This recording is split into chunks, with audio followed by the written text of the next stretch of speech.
Tomorrowland 2025 is months away, and you are going to get a more detailed, a more experienced person telling you everything that you will need to know, may need to know, don't want to know, whatever you think about it, experience at Magnificent Greens. This will be my 4th time at Tomorrowland. We started in 2022. 2023 was just a day trip on the Friday because I couldn't get any other tickets. Then in 2024, last year, I did Magnificent Greens again. And you're gonna get more insight and really a lot more detail than what I gave on my previous one. You may have watched it, you may not. Here's a picture of the thumbnail and what it looked like. It's done quite well. However, this one is going to be better. The first thing we're going to talk about is the parking, the buses, the taxis, the train, the shuttle service, etc. So parking, I'll put a picture of the map up here, and there's a few different points where you can park your car as you go into Tomorrowland. So if you're driving there, perfect for you. Book it in the add-on sale that comes out, I think it's June. Correct me if I'm wrong, but I think it's in June time, mid-June usually, where you can buy your parking, and it's quite cheap. I think it's like 25 euros for the whole weekend. Again, don't hold me to it, but it is quite cheap. If you get in a bus, there's obviously Global Journey buses, which you don't have to do anything for anyway, but they're going to be dropping you not at the rainbow entrance, they'll be dropping you at the entrance here. And that is where you can walk up, you can walk through Dreamville if you're going into Magnificent Greens, and then put up your tent that way. But you'd have to walk from the other entrance, the second one, which is the way that you would go from Magnificent Greens to the festival. Then you got taxis. Tell the taxi man what you want to do and he'll drop you there. There's 2 different taxi ranks. Sorry, there may be 3 actually. But there's different taxi ranks across different entrances for you to be able to get into the festival. Last year, the taxi driver that I had did not know, so give him specific details and he just dropped us in the middle of nowhere and we had to walk half hour still. So absolute joke, but that was because the roads were shut off because of the festival. Then if you get in a train, not a problem. One of the best ways to do it, either from Antwerp or from Brussels. It's one of the best ways to get there. But there is shuttle services that go from the train station to Tomorrowland Festival. Obviously, they're going to be rammed. They're constantly rammed. I guess as you get later on in the day, they're going to quiet down. But really, really useful. Entrances. So there are 2. There are 2 different entrances to get into the Dreamville Magnificent Greens camping area. So you got the first one, which is the beautiful one that I love the most, which is the rainbow one. It's the most iconic, and that's where Magnificent Green starts. And you do have the other entrance, which you have to go through to be able to get towards the festival. I've sure got a picture or video of it, so it'll be up on the screen now if I have. But they are the 2 entrances that you would use to go into that area of camping. However, like Montague and some other areas are a bit further down towards the festival. They're closer to the festival, so you wouldn't need to go in that way. However, you do have full access to it because obviously you need to get into Dreamville. But you just tap your bracelet to be able to get in and out of there anyway. Nice and easy. Magnificent Green, that's what we're here to talk about, right? There is loads of space for camping. However, the earlier you get there, the more cramped you're potentially going to be. The later they get there, the more space that you're going to have, because the fields are huge, absolutely huge, but they're also opened in sections. So loading this picture up again, you are going to see that there's loads of different colors around. So you've got the green, red, blue, yellow, purple, and that tends to be the way that they open up as well. So usually they'll open up the green one first, which is, for me, it's what's the best way to describe it? It's busy. That's where I stayed the first time, and I preferred that over where I stayed last year. Last year I stayed in the yellow zone, which was cool, but it was still quite crowded. So purple is the one that opens last. It's really, really late opening, but you have so much room. There was one person who had, well, not one person, I'm sure there was more than one, but they were just literally over the other end of the field on their own. Like, no one was around them at all. They just wanted that peace and quiet, I guess, at night time.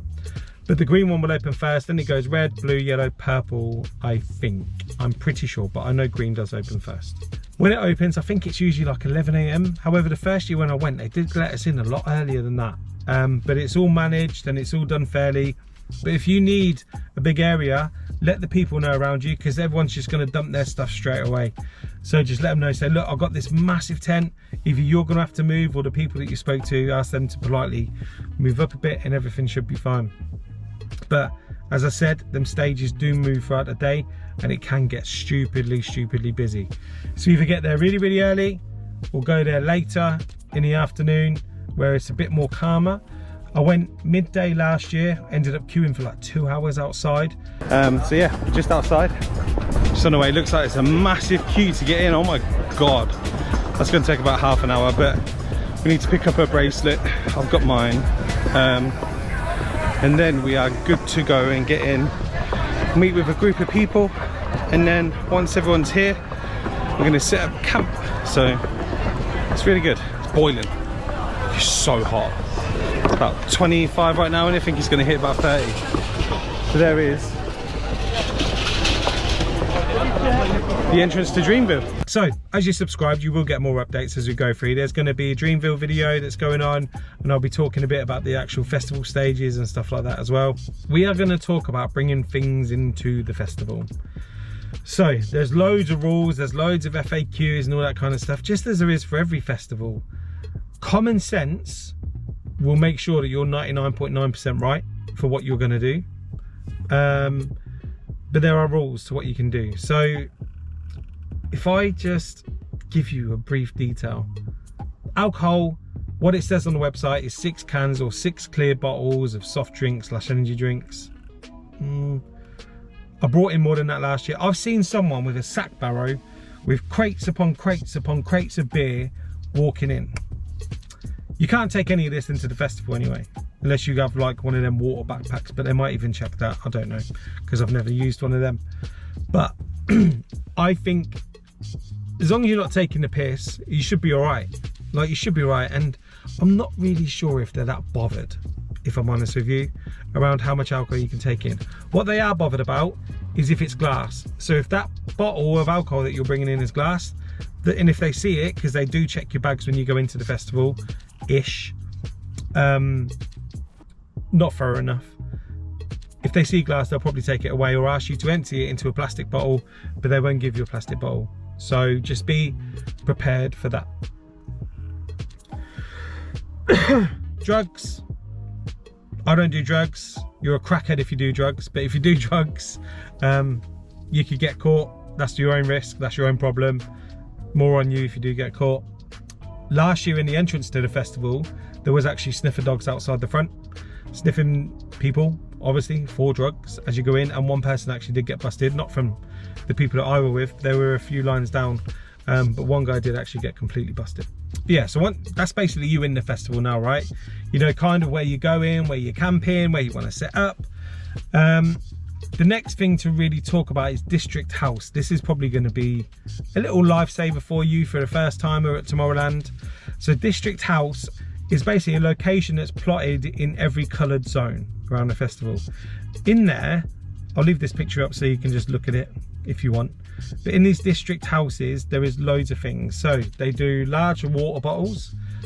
They do power banks there, which is good. So when the power bank runs out that you've borrowed from them, which should leave a deposit for in pearls, you then go swap the power bank and they'll give you a freshly charged phone. If you miss the guys going around on newspapers in the morning, throwing newspapers at you, then you can go there and collect the newspaper as well. What else do they do there? Sometimes the barbecues are like more or less just outside there. There's lost and found there, and also there's question points. So if you're unsure on anything or you want some advice or anything like that, then you can ask them at them points. But District House, pretty cool space. Oh, and importantly, where loads of people queue up, it is an air pump for your airbed as well. So if you forget to bring it, or your one doesn't work, or you want to just use the one there, they have an air pump there as well, which is free of charge. Toilets. Festival toilets are not very nice, ever, are they? However, Tomorrowland ones are pretty good. They're pretty good, they're not too bad. Obviously, the later in the day it goes, after the festival, when people are coming back, not the best experience at all.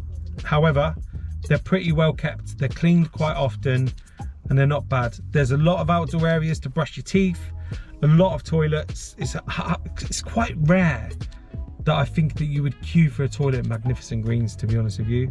It's not very often. It's quite well kept, I will be honest. It is quite well kept. It's cleaned, like I said, it's cleaned often, so don't worry too much about that. Now, where you can go where the toilets are and you want to brush your teeth there, in the taps that come out, and you'll see that there's big mirrors as well going across, so you can check your makeup like I do, or you just want to make sure that you're looking nice or whatever. You want to pop a spot, pop a spot. Them water taps, that water is perfectly safe to drink. It is fresh water. It is not drained from the lake that's next to the festival. It's not drained from the sewers. It is fresh, clean water. I'm not dead. I've drank it twice in huge consumptions, and I've drank tons of it, so much of it, and everybody else does as well. So don't worry about bringing in massive bottles and crates of water and stuff like that, unless you want to, your choice. But I usually bring just one empty plastic bottle, and that'll be my water bottle. Fill it up when I need it, and it's cold as well, nice and cold. So good little money saver. Showers. Showering at Tomorrowland's pretty cool, not gonna lie. So there's this massive shower head, which is a flower, where everybody just stands around it and showers outside. Yes, everyone can see you, it's not private. Some men go naked in there, some women go naked in there, some men are fully clothed in there, depends how drunk they are. But they're free. Cold water or warm water, because if it's hot weather, it's quite warm, to be honest with you. But also, if it's hot weather, it's very refreshing as well. But there are also these showers, and these showers are really nice. So you can have some cozy hot showers in the mornings if you want, or in the afternoon, or before you go to bed, because they're open at different times throughout the day. However, they're not open consistently, so they do close at certain times, and you'd have to look at the doors where you go in there to see the timing list. In them showers, there's a men's section, there is a women's section, and you will have to pay with pearls, like I mentioned, to be able to use that. I think it's like 2.5 pearls or 3 pearls per time. It's a few quid. It's a few quid. Like, it depends if you want that comfort. But also, you do have like hair dryers that are already planted in there and set up for you. There is some straighteners, I think, in the women's one. Not been in there myself. Barbecue areas. Pretty cool. Says, I don't know if this is pronounced right, but Carry 4, which is the supermarket chain, big European supermarket chain. One of them located in Dreamville, where they sell fresh meats, fresh food, everything like that. But also there is free barbecue stations around Tomorrowland as well, where you can cook them meats up, and all the utensils are provided as well at the actual barbecue station. Might be worth bringing along some, I don't know, some wet wipes or something like that to clean it up before you want to use it, depending on what's been used before. That's on you. But they're pretty cool. Bracelet collection. So you're probably thinking, this is all well and good, Simon, however, I don't know where to get my bracelet from. So the entrance is to Magnificent Greens. If you need to pick up your bracelets from there, or for any other areas, you can pick up your bracelets outside of Magnificent Greens or Dreamville entrance, where you would scan your bracelet to go in. So the big rainbow one, there's collection points out there, and outside the one that's on the way to the festival to access into Dreamville and the Friendship Garden, there is collection points out there as well. So if you order off Go or anywhere like that, or you're picking up your bracelet here, outside this Dreamville is where you'll find literally all the pickup points. Down the end as well, you've got your bracelet pickup for Magnificent Greens. All of them are there. There's none on the other side, but there's also a second entrance for Dreamville, and it has all that same pickup points out there as well. And then they'll just activate it to your account. It's nice and easy. That's where you'll collect them from. You'll need to bring some proof, I'm guessing. It may be your actual ticket so they can scan it, and also a copy of your ID as well, I'm guessing. Full terms and conditions, I'm sure, are on Tomorrowland's website. So just be sensible, read it, because you don't want to be pissed by missing the festival because you didn't bring the right documentation. Bracelet issues. You're probably thinking, what do you mean, Simon? Nothing goes wrong at Tomorrowland. Well, last year it did. So I got there after the longest day ever, in the hottest heat ever. My bracelet decided not to work, so I spent all day, I probably went 4 or 5 hours without any water. I'm a dickhead, like I'm an absolute prick for doing it, like it's my own fault. No lie, I thought I was gonna die. I genuinely thought about packing everything up and going home, because it was so hot, I was so dehydrated, I had to sit in shade, I didn't know where to go, what to do, I was going dizzy, I was just a dick, like an absolute dick. I walked around everywhere. Where's this point? Where's this point? To try and find where I fixed the issue with my bracelet. Because the issue was, it would get me in and out of the turnstiles. It's not really a turnstile, like basically the security. Do you know when you go to a supermarket and it beeps if you steal something? It's them for your bracelets, right? Anyway, it gets you in and out of them, but it wouldn't let me buy anything. So I couldn't buy a drink, couldn't buy food, couldn't do anything. So I was quite annoyed. And I probably spent an hour and a half trying to find the best place because I was being sent everywhere. If your bracelet does not work, go into Dreamville. There is loads of like food areas and drink areas and all these stalls in the middle of Dreamville. I think it is opposite Carry 4, to be honest, as well. There is a bracelet station there. That is where the main support desk is for issues with your bracelet. They can't fix them at the other ones dotted around Magnificent Greens or anything like that. Just go straight to the one in Dreamville. Don't even waste your time asking. Go straight there. My bracelet basically did not work for the whole weekend. They couldn't replace it. So I used my bracelet to get in and out of the festival and in and out of Magnificent Greens. And then I had a credit card, like a Tomorrowland credit card. I was going to show you, but it's in like a travel box that I have and I can't open it. And you tap that for your drinks. So I had to keep that with me. It was a bit annoying, but I wasn't the only one. There was loads of people queuing there. There was quite a big issue with it. But inside Dreamville, in the middle, if you have that issue, do not forget. And also, don't forget to subscribe. We're getting quite way through this video now. Give you so much information. And like it as well, please. And drop any questions that you got in the comments, because I'll do my best to answer them. Lockers. In the add-on sale, there is going to be a locker sale. The first year I bought a large one because I didn't know how big they were going to be. Massive, didn't need it. All I'm putting in there is my car keys, my passports, anything like super expensive like that, and I'll be leaving it in there. And the smallest one is perfectly fine. This year when I go, because I've got the full Magnificent Greens ticket at normal price, I always pay normal price. I don't ever buy tickets second hand, I promise. I'm just going to get small again. Going to get small again to keep the 4 passports in, the keys. That's all that's needed. So just get a normal size one, pretty well decently priced. I think it's like 25 euros again. So yeah, pretty easy process to do.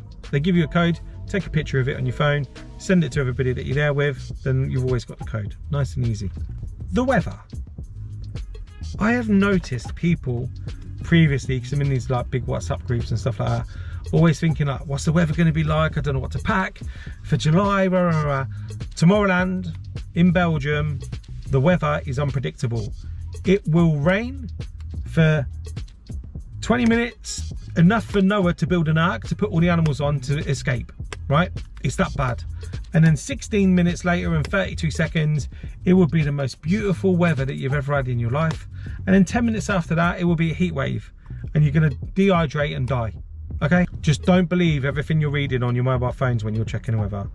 My advice, check the weather a week before. That's probably what it's going to be, but do not be surprised if it completely flips on its head. It is Belgium. It is just like the UK. It is unpredictable. Be prepared for anything.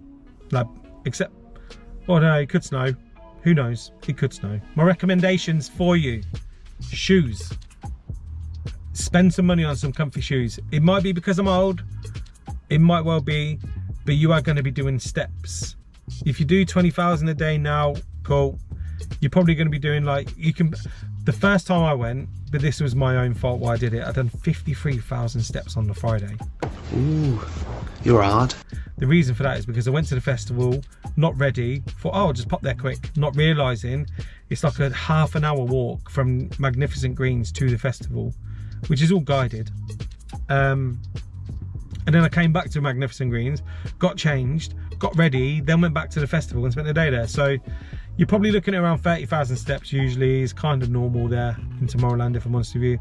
That is it for the video. Thank you so much for watching. If you have any questions, leave them in the comments. At the end of this video, there's going to be a couple more Tomorrowland bits that you may be interested in. Give them a watch if you don't mind. But thank you again. Like the video, subscribe, and I will hopefully see you weekend 1 Tomorrowland 2025. Peace.